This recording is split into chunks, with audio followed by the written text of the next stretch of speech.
Assalamualaikum warahmatullahi wabarakatuh, and hi everyone. Today our group will be presenting about the historical development of Islamic law, and we will be focusing on the Abbasid Caliphate. The prosperity of Islamic law is evident during Abbasid era. Nevertheless, there were several factors which contribute to the decadence of this caliphate. Therefore, we will explain the major factors which lead to the downfall of Abbasid Caliphate and giving our opinion of lesson learned from this unfortunate event. Even though sandwiched between the Christian West and perhaps a more pagan East, the downfall of the Abbasid Caliphate stems from its internal turmoil. As can be seen from this footage right here, the Abbasids, after centuries of hardships and crises, fell on a steady decline, eventually to the hooves of the Mongol invaders in 1259 AD. How did this happen? Where did it go wrong? Well, the answer might not surprise you, frankly.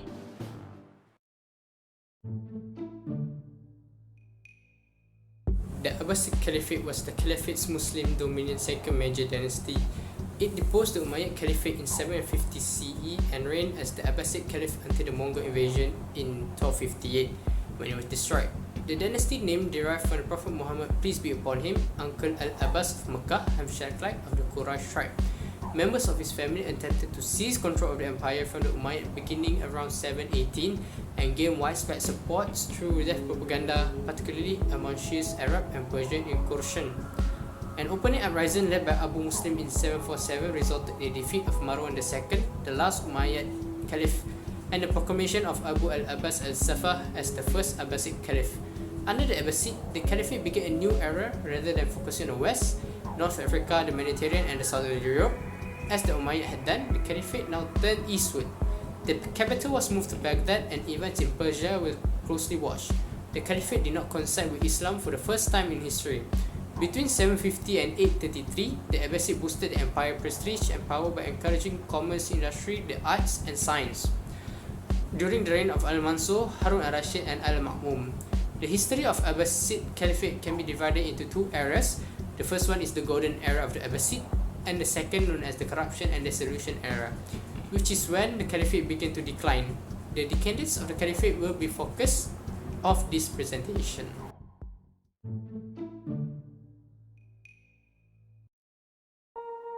One of the factors that leads to the downfall of the Abbasid Caliphate is the existence of independent state. When the Abbasid dynasty was created, the Caliphate began to disintegrate. Other governors retreated out of control of Baghdad, making it more difficult for the Baghdad authorities to communicate with them or engage in constructive interaction. Provinces become increasingly autonomous, and the Caliph in Baghdad soon lose relevance to outside state. For example, outside Iraq, all independent provinces become de facto state with hereditary rulers, armies, and incomes, and operated under nominal caliph suzerainty, like the Samru Amir who seized Sin and controlled it from Mansura.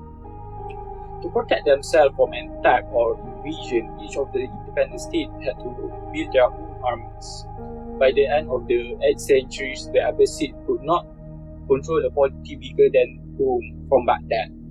In the late 8th century, regional dynasties started to arise as they abandoned paying tax to Baghdad and operated as if they were not part of the Baghdad governing body. For example, the Buyid dynasty, a Shia Iranian dynasty of Dalamite descent that governed Iraq, central and southern Iran from 934 to 1062. During Al-Mustaqfi reign, the Persian faction known as the Buyid of Dailam rose to prominence and took control of the Baghdad bureaucracy. Moving on to the next example is the Fatimid dynasty. North Africa fell to the Fatimid dynasty, a Shia sect tracing its root to Muhammad's daughters. As the Fatimids moved into Egypt in 969, they erected a city in Fustat in Cairo as a stronghold of Shia study and governance. By the 1000 AD, they were the major political and theological threat to Sunni Islam, and the Abbasid, who had split into various governorships that acknowledged Baghdad's caliphal authority but were mainly independent. And lastly, the Ghaznavid dynasty, a Persian Muslim dynasty of Turkic Mamluk origin, ruling at its greatest extent large part of Iran, Afghanistan, much of Transoxiana, and northwest Indian subcontinent from 977 to 1186.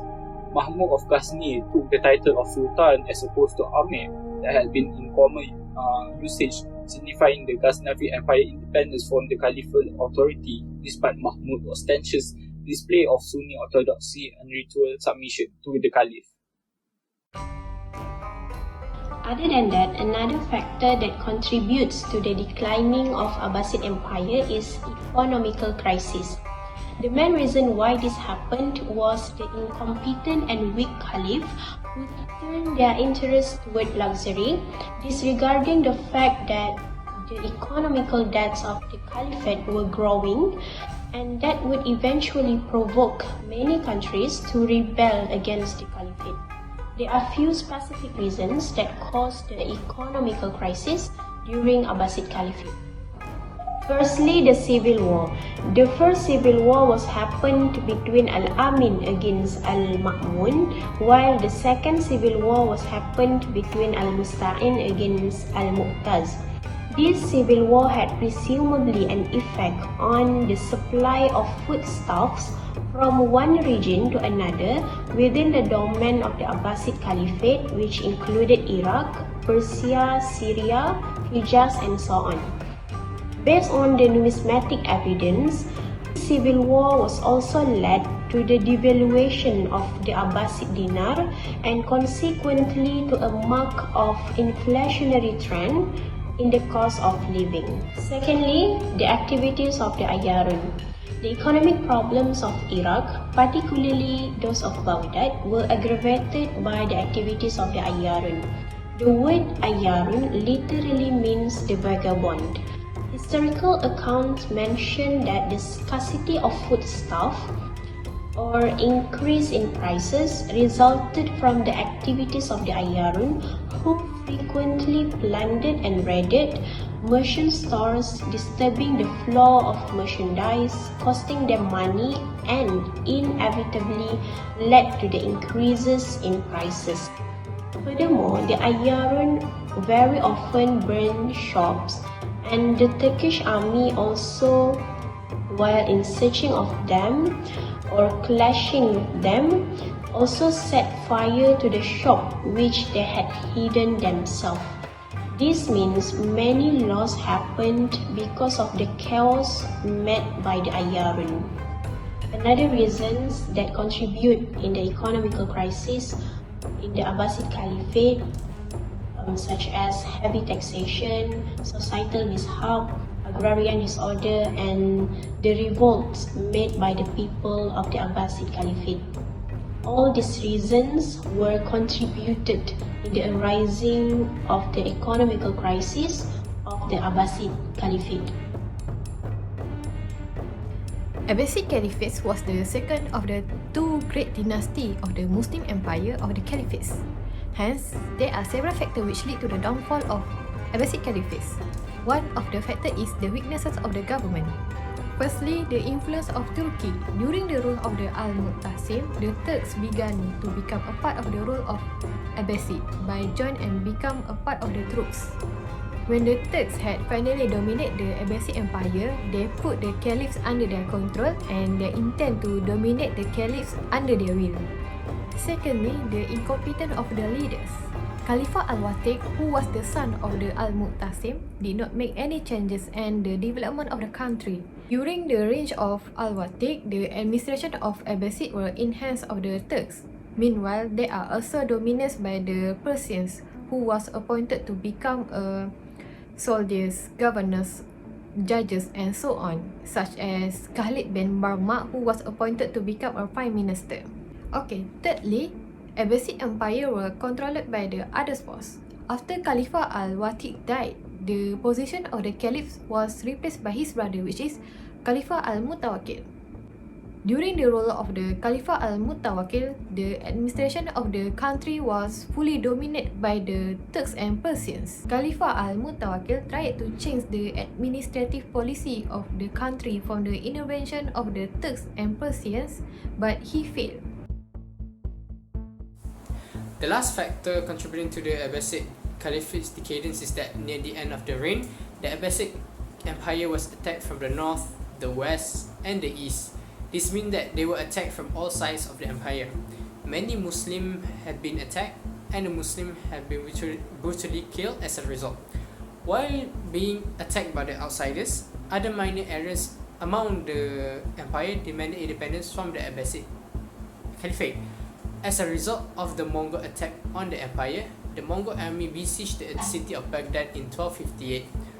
Following the attack, Baghdad administrative center was unable to play a role because the city had been sacked and the population had been massacred by the Mongol army.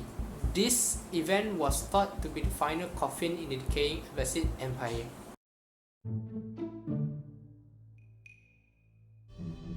One of the lessons that can be learned from one of the factors that is the existence of the independent state is when the caliphate fragments, the Islamic world become very vulnerable to attacks. We better advance fast and grab control of the fragmented state. In Malaysia, where we have a federal and state government, we must maintain the nice schedule of the federal constitution which divide authorities between the two governments.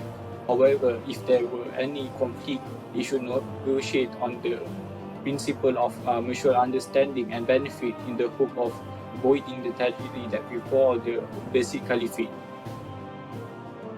The next lesson learned that we can take from this unfortunate event is that the leaders must always take care of their people, especially in the economic aspect. For example, at first, Abbasid Caliphate is well known as the Islamic Golden Age. This is because the caliphs at that time always ensure their people were living comfortably. However, before the declining of the Abbasid Caliphate, the caliphs start to neglect the welfare of their people. As we can see, there is a huge gap in living standard between the lower and the higher ones who live luxurious. And this matter stimulated much social discontent. They feel unsatisfied and express their bitterness and made a revolt against the state. The achievement by the Muslim during the Abbasid Caliphate will become the pride of the Muslim of all the time and has increased the dignity of Islam in the eyes of the world. However, there are various phases and challenges that some countries go through in making Islam well known in the eyes of the world, such as external threat from others' country. So we as a Muslim, we should together earnestly defend the dignity of Islam and unite to maintain the national peace. Another lesson that we can learn from the Abbasid Empire is that the importance of interracial harmony cannot be overstated. As we can see, the vast population of the Abbasid Empire is made of various races.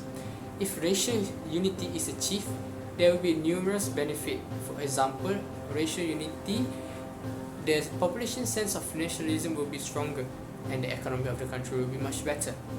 We must learn from the Abbasid blunder that a country cannot exist without racial unity. This means that the racial unity has such more advantage than disadvantage towards the country.